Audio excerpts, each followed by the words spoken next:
यो अन्तः प्रविश्य मम वाचमिमां प्रसूप्तां सञ्जीवयति अखिलशक्तिधरस्वधाम्नः अन्यांश्च हस्तचरणश्रवणत्वगादि प्राणान्नमो भगवते पुरुषाय तुभ्यं. That Parama Purusha, Bhagavan in Satya Yuga, hearing the plight of Dhruva Maharaj, unable to utter any word in his glorification, he touches the Panchajanya onto the head of that Arbhaka, Dhruva Maharaj. That Panchajanya touch of the divine conch shell of Bhagavan infused Sandhini Shakti into Dhruva Maharaj. That was the touch of the conch shell of Bhagavan. And here is Bhagavan himself. Hare Krishna, Krishna Krishna, Hare Hare. Hare Rama, Rama Rama, Hare Hare. The deity that is given by Gauranga Mahaprabhu and is handed over to us personally and to be installed on our tongue. So he can be worshipped constantly, served constantly. Shri Harinam Prabhu. Hare Krishna, Krishna Krishna, Hare Hare. Hare Rama, Rama Rama, Hare Hare. Only this deity has to rescue us in this Kali Yuga.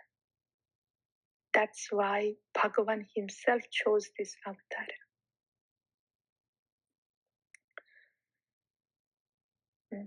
Eto darpanamarchanam bhavamahadavagni nirvapanam Shriya Kairava Chandrika Vitaranam Vidyavadhu Jivanam. This is the potency of this deity, Shri Harinam Prabhu. Once installed on the tongue, all these things will happen. Shri Bhagavan Uvacha Yada Yada Hi Dharmasya Glanir Bhavati Bharata Abhyuttanama Dharmasya Tadatmanam Srujamiyam. All this will happen.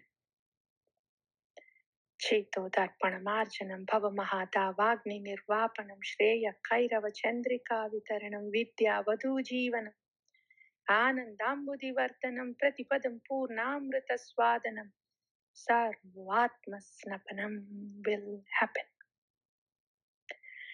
Nam Namakari Bahudam Nija Sarva Shaktis. All the Shaktis are here. Bhagavan with you, here in the Nama. That's Gauranga Mahaprabhu saying in Sri Sikshashtakam, drawing our attention to the deity of Sri Harinam Prabhu. The whole Sri Sikshashtakam is about Sri Harinam Prabhu. The deity Sri Harinam Prabhu that is installed on the sacred tongue of ours.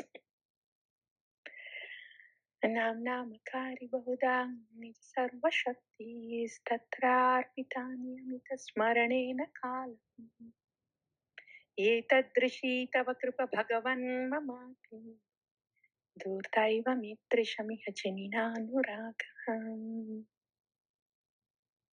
Next time when we speak with this tongue, is this Krishna Nama that is coming out? Is this Krishna Katha coming out? That we will be mindful. That deity on the deity has very mercifully is installed by Guru and Gauranga on our tongue. So that worship should go on. What other business is there for this tongue to do in this world? Trinadapi sunichena taroreva sahishna manina manadin kirtaniya sada hari. That's the only business of this tongue. When that is happening on the tongue, then Bhakti Yoga Dhana Bhakti Krishna Nama Smarana Kranda When the Nama is happening, Krishna Nama is happening on the tongue, then Smarana Krandana will happen in the heart. That is Bhakti.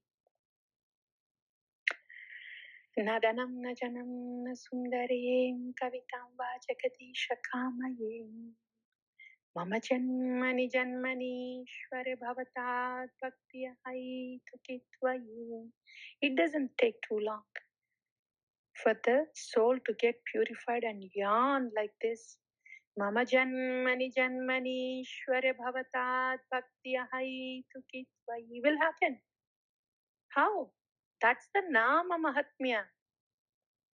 The deity of Sri Harinam Prabhu that is residing on the tongue. That's the Mahatmya of Sri Harinam Bhagavan.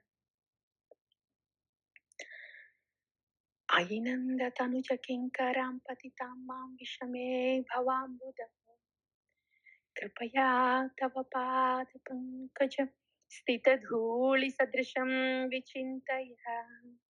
It is this deity that is installed on the tongue causes the Krishna Nam, Smarana Krandana in the heart, which causes the spiritual body Siddha Deha. Without Smarana Krandana, how can one expect Siddha Deha? Siddha Deha has nothing to do with mind. How much Smarana Krandana is happening, so much Siddha Deha is formed. Then that Siddha Deha is situated as Nanda Tanuja Krishna, as a saffron dust particle at your lotus feet. Then what happens? Nayanam galadashrudharaya vadanam gadgadarodhaya giram pulakair nichitair vapukadan tava nama grihane bhavishyati. Everything in this material world is now oblivious to an undisturbing background, as if that is not even present. This is the stage of bhava. Bhava sampatti. Bhava apannadasa. Asakti is, that is Swarupa Abhasa. Siddhadeha is just forming as an Abhasa. Bhava Apanna is Siddhadeha is formed, attained. Bhava Apanna. Bhava attained. Sthayi Bhava attained. Sthayi Bhava by Siddhadeha attained. And then Yogaitam Nimishena Chakshusha Pravarshyayitam Shunyaitam Jagat Sarvam Govinda Virahen. Sri Harinam Prabhu Govinda. If you are not perceived, if you don't give darshan even for one moment, it will be very difficult to bear. Govinda cannot live. So please do not do that. The whole world becomes vacant. I will be lifeless. Please do not do that, Govinda. That is prema. Aslishyavam padaratam pinastumam adarshana marmahatam karutuvam yada tadha vidadhatav pato matprananathastu sayevana paraha. This is Vipralamba. Yugaitam nimishena is Sambhoga. Prema in Sambhoga. Aslishyava padaratam is prema in Vipralamba. When the Lord was so merciful enough, Sri Harinam Prabhu has revealed the Rupa Guna Leela, gave the Siddha Deha and allowed to have darshan and be in the Leela. That's, and when he disappears just for a moment, after that Sambhoga, then this Vipralamba, Aslishava Padaratam Pinastama. Hey Bhagavan, you have given darshan.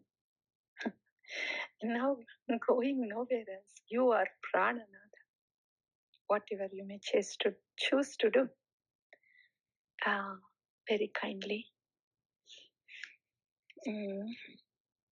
engage me. in your seva, Shri Harinam Prabhu, Shri Shri Radha Gopinatha. Whoever hears or recites this Sri Sikshashtakam given by Sriman Chaitanya Mahaprabhu, their love and devotion for Krishna, Shri Harinam Prabhu will grow day by day.